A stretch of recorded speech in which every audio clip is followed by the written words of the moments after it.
તો આ જે કાલચક્ર ફરી ગયું છે, એ કાલચક્ર જે ફરી ગયું છે એમાં નરેન્દ્ર મોદીએ પોતે પોતાને મહાન બનાવી દીધા. બાકીના બધાને એક પછી એક જ્યારે જ્યારે મોકો મળ્યો છે ત્યારે એ બધાને એક પછી એક ખતમ કરી દીધા છે. એક પછી એક ખતમ કરી દીધા. રફિયા છે, પછી આનંદીબેન છે જે રાજ્યપાલ તરીકે છે, મંગુભાઈ પટેલ છે એ રાજ્યપાલ તરીકે છે, એ રીતે છે. પરંતુ જ્યારે સત્તામાં ભાગીદાર હોવા જોઈએ એવા એક પણ નથી પરસોત્તમ સોલંકીને બાદ કરતા. તો આ આખું જે રાજકારણ છે એનું કાલચક્ર કઈ રીતે, સૌથી મોટું કાલચક્ર મારી દ્રષ્ટિએ આ છે. આ છેલ્લા 22-23 વર્ષના ઇતિહાસમાં, નરેન્દ્ર મોદીના ઇતિહાસમાં. નમસ્તે દર્શક મિત્રો, આપણે આજે કાલચક્રમાં ત્રીજા એપિસોડમાં રાજકીય નેતાઓ કઈ રીતે પ્રજાને વચનો આપીને ફરી જતા હોય છે એના બે આપણે એપિસોડ જોયા. પરંતુ આજે આપણે એવું જોવું છે કે જે નેતાઓ જે છે એ પોતે આગળ વધવા માટે એની સાથેના જે સાથીદારો છે એ સાથીદારોને પણ કઈ રીતે ભોગ લેતા હોય છે એની આજે વાત કરવી છે. કારણ કે નરેન્દ્ર મોદી જ્યારે મુખ્યમંત્રી બન્યા અને શપથ લીધા, ગુજરાતના મુખ્યમંત્રી બન્યા સૌથી પહેલા, ત્યારે એમણે શપથ લીધા અને એની સાથે એના પ્રધાનમંડળની જે નિયુક્તિ કરી, એના સાથીદારોની નિયુક્તિ કરી, એ સાથીદારોની જે નિયુક્તિ કરી એમણે, એ નિયુક્તિમાં જેટલા પ્રધાનો હતા એમાંથી આજે તમામ પ્રધાનો ખોવાઈ ગયા છે. તમામ એક પ્રધાન આજે નરેન્દ્ર મોદીની સાથે નથી. એકમાત્ર જે પ્રધાન છે કે જે નરેન્દ્ર મોદીની મિનિસ્ટ્રીમાં હતા એવા પરસોત્તમ સોલંકી એકમાત્ર મિનિસ્ટર તરીકે અત્યારે ચાલુ છે. બાકી તમામે તમામ એમના સાથીદારો ક્યાં ખોવાઈ ગયા છે એનો પત્તો નથી. સરકારમાં ક્યાંય નથી. રાજકીય પક્ષો, રાજકીય હોદ્દાઓમાં અલગ અલગ જગ્યાએ કદાચ થોડા ઘણા હોદ્દાઓ એમની પાસે છે. ગોરધન ઝડફિયા છે, પછી આનંદીબેન છે જે રાજ્યપાલ તરીકે છે, મંગુભાઈ પટેલ છે એ રાજ્યપાલ તરીકે છે, એ રીતે છે. પરંતુ જ્યારે સત્તામાં ભાગીદાર હોવા જોઈએ એવા એક પણ નથી પરસોત્તમ સોલંકીને બાદ કરતા. તો આ જે રાજનીતિ આપણે જોઈએ છીએ આપણા નેતાની, ગુજરાતના નેતાની, એ રાજનીતિ આપણે ખરેખર સમજવા જેવી છે કે ખભે એમને બેસાડીને પછી એમને તરછોડી દેવા અને એમને જે વચનો આપ્યા હતા, ગુજરાતની પ્રજાને જે વચનો આપ્યા હતા કે અમે તમારી સાથે હંમેશા માટે એક મજબૂત ટીમ વર્ક તરીકે કામ કરીશું, પરંતુ આજે એમાંની ટીમ વિખેર થઈ ગઈ છે. તો એની એક જે વિડીયો ફિલ્મ છે એ પણ આપણે જોઈએ કે કયા સાથીદારો હતા, એનો મિનિસ્ટ્રીમાં કયા કયા લોકો હતા એ પણ જોઈએ કે જેથી કરીને આપણે ખ્યાલ આવે કે કોણ છે, કોણ હતા એમની સાથે. તો આ આપણે જે મિનિસ્ટર શપથ લીધા હતા એ વખતના દ્રશ્યો જોઈ રહ્યા છીએ, ફોટોગ્રાફ્સ એ વખતના. શપથ લીધા હતા, પહેલી શપથવિધિ લીધી હતી નરેન્દ્ર મોદી અને એમના મિનિસ્ટર્સના નામ છે બધા. એક મિનિસ્ટરની જે યાદી ત્યારે સરકારે સત્તાવાર યાદી જે જાહેર કરી હતી, એને કયા કયા પોર્ટફોલિયો આપવામાં આવ્યા હતા, એ પોર્ટફોલિયો સાથેની એ આજથી 23 વર્ષ પહેલાની ઘટના જે છે એ આપણે જોઈ રહ્યા છે. અને સરકારના રેકોર્ડમાં આ બધું છે અને પબ્લિક ડોમેનમાં પણ છે કે કોણ કોણ મિનિસ્ટર એ સમય હતા અને આજે શું એની હાલત છે. આ ભાજપના નેતાઓ એ સમયના જે નરેન્દ્ર મોદીને અભિનંદન આપવા આવેલા હતા, બધા ભેટીને નરેન્દ્ર મોદીની સાથેના હતા, પણ આ બધા નેતાઓ અત્યારે મોટાભાગે ખોવાઈ ગયા છે. એ નેતાઓ પણ નથી. ભારતીય જનતા પાર્ટીના રાષ્ટ્રીય નેતાઓ, આ એના મિનિસ્ટર જે છે એ મિનિસ્ટરના નરેન્દ્ર મોદીના મિનિસ્ટરની જે એમની શું કામગીરી કરી હતી અને રાજકીય કેરિયર કેવી હતી એ બધી જ વિગતો એ સમયે પ્રસિદ્ધ કરી હતી. એ યાદી પણ આપણે આ જોઈ રહ્યા છે.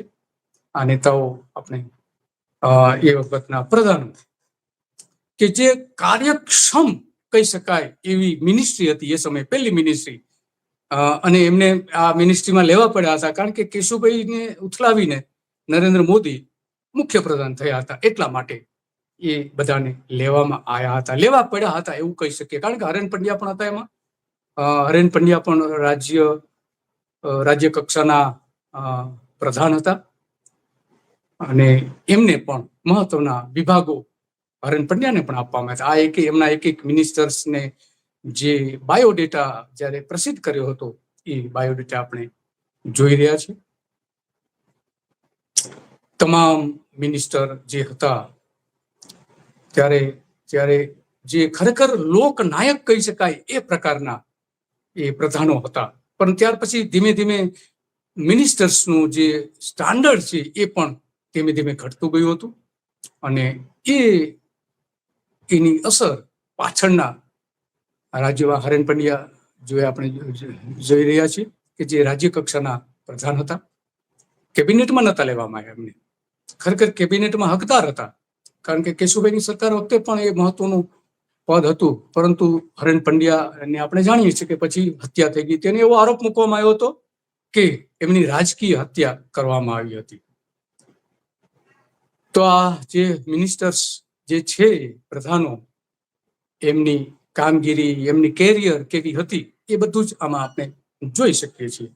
તો આ જે મિનિસ્ટર્સ હતા એ આજે ક્યાંય જોવા નથી મળતા. કેમ નથી મળતા એ આપણે જાણીએ છીએ. અને એટલા માટે આ બધી જ બાબતો આજે આપણી સમક્ષ રજૂ એટલા માટે કરવી પડે છે કે નેતાઓ પોતાને આગળ કરવા માટે એના સાથીદારોનો કઈ રીતે ભોગ લેતા હોય છે એ આના ઉપરથી સ્પષ્ટપણે આપણે જોઈ શકીએ છીએ. અને એટલા માટે આ આપણે સ્વાભાવિક છે કે એના કારણે આપણે જોઈ શકીએ છીએ કે જે મિનિસ્ટરો હતા એ મિનિસ્ટરો પણ આમાં યાદીમાં આપણે જોયા. તો સવાલ એ આવીને ઉભો રહે છે કે મિનિસ્ટર્સને લઈને કેવું કાલચક્ર ફરી ગયું છે, કેવો એક ઇતિહાસ બની ગયો છે, એક ભવ્ય ભૂતકાળ જે બની ગયો છે. એ આજે જેટલા મિનિસ્ટરો આપણે જોઈએ છીએ તો એ મોટાભાગના અંગૂઠા છાપ ઇન ધ સેન્સ કે જ્યાં એના વડા કે ત્યાં સહી કરી દે એવા આ મિનિસ્ટર નતા. એ સરકારના ડિસિઝન કેબિનેટમાં જો નિર્ણય લેવાતા હોય તો ત્યાં પોતાનો મત વ્યક્ત કરતા હતા કે આ ડિસિઝન બરાબર નથી. તો બરાબર નથી તો શા માટે નથી એનો અભિપ્રાય વ્યક્ત કરતા હતા અને ગુજરાતને ભવ્ય ગુજરાત બનાવવા માટેનું પોતાનું યોગદાન આપતા હતા. પરંતુ અત્યારે આવું જોવા મળતું નથી. અત્યારે તો મિનિસ્ટ્રીની અંદર, કેબિનેટની અંદર શું ચર્ચા થાય છે એની વિગતો પણ બહાર નથી આવતી.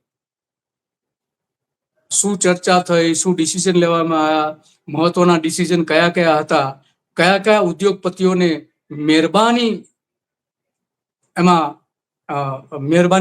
કરવામાં આવી, એ બધી જ વિગતો ત્યારે જાહેર થતી હતી. કારણ કે મિનિસ્ટરો બોલી શકતા હતા, પોતાની વાત રજૂ કરી શકતા હતા, બધું જ થતું હતું. પરંતુ એ કાળચક્રમાં આ બધા જ ક્યાંક ને ક્યાંક ખોવાઈ ગયા છે. રાજકીય અસ્તિત્વ, ઘણાનું તો રાજકીય અસ્તિત્વ મટી ગયું છે. ઘણા મોટા ભાગના સમજો ને 80% એવા પ્રધાનો છે કે જે આજે ક્યાંય દેખાતા નથી.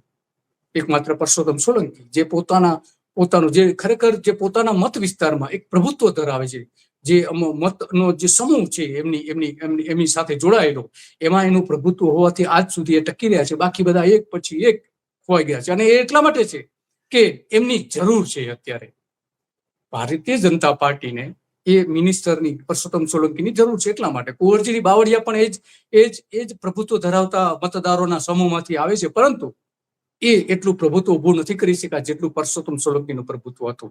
તો આ જે કાલચક્ર ફરી ગયું છે, એ કાલચક્ર જે ફરી ગયું છે એમાં નરેન્દ્ર મોદીએ પોતે પોતાને મહાન બનાવી દીધા. બાકીના બધાને એક પછી એક જ્યારે જ્યારે મોકો મળ્યો છે ત્યારે એ બધાને એક પછી એક ખતમ કરી દીધા છે. એક પછી એક ખતમ કરી દીધા.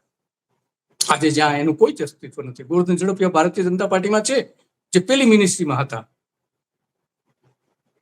બીજી મિનિસ્ટ્રીમાં એમને રહેવાનો ઇનકાર કરી દીધો હતો. જાહેરમાં નરેન્દ્ર મોદીની જ્યારે બીજી વખતની શપથવિધિ થઈ ત્યારે એને સ્પષ્ટપણે કહી દીધું કે હું આ મિનિસ્ટ્રીમાં રહી શકું એમ નથી. એવું જ્યારે શપથવિધિ ચાલી રહી હતી, ગોરધન ઝડફિયાનું નામ બોલવામાં આવ્યું હતું, ત્યારે તેણે પ્રેક્ષકોમાંથી ઉભા થઈને બે હાથ જોડીને કહ્યું હતું કે નરેન્દ્ર મોદીની સાથે હું રહી શકું એમ નથી. પછી એ પણ એમને પણ પક્ષમાં કેવી હાલત કરી હતી એ પણ આપણે જોયું છે. અને હવે એમને પાર્ટીમાં લેવામાં આવ્યા છે, પ્રદેશ ઉપાધ્યક્ષ બનાયા છે. પરંતુ શું અસ્તિત્વ, શું એમનું?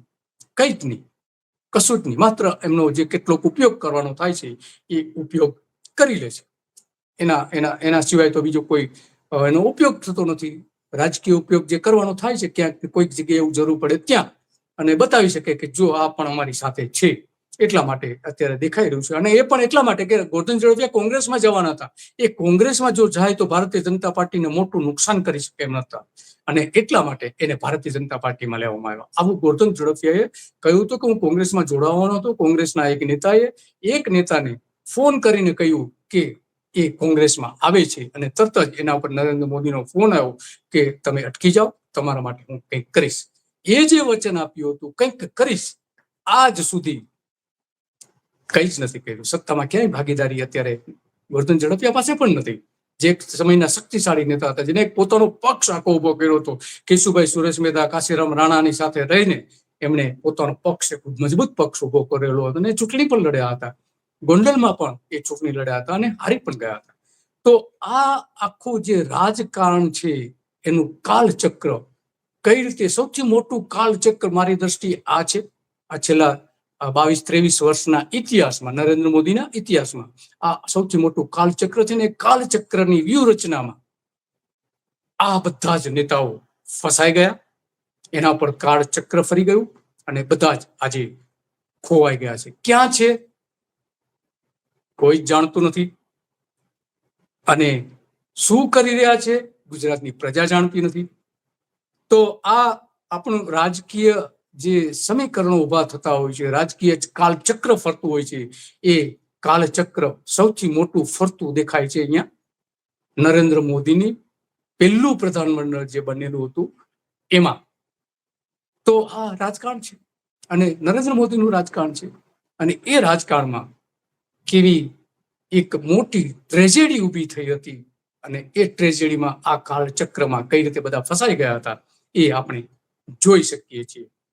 તો આવી જ બાબતો ઉપર આપણે ચર્ચા કરતા રહીશું, અને કાળચક્ર કોના ઉપર ફરે છે, કાળની ગતામાં કઈ રીતે કોણ ધકેલાઈ જાય છે, ઇતિહાસ કઈ રીતે બની જતા હોય છે, એની આપણે વાત વારંવાર કરતા રહીશું. અને આ જ બાબત આપણે ફરી એકવાર કરીશું, અને આના જે મણકા છે એક પછી એક આપણે આગળ ધપાવીશું, કે જેમાં પ્રજાને, લોકો, નેતાઓ વચનો આપે છે, કામ કરવાને પ્રોમિસીસ આપે છે, સારા મિનિસ્ટર આપવાની વાત કરે છે, પરંતુ એ કાલચક્રમાં કઈ રીતે એક પછી એક એના પર કાલચક્ર ફરતું રહે છે, અને કઈ રીતે એમાં ફસાતા જાય છે, એ બધી જ આપણે એક પછી એક વાત કરવાના છીએ.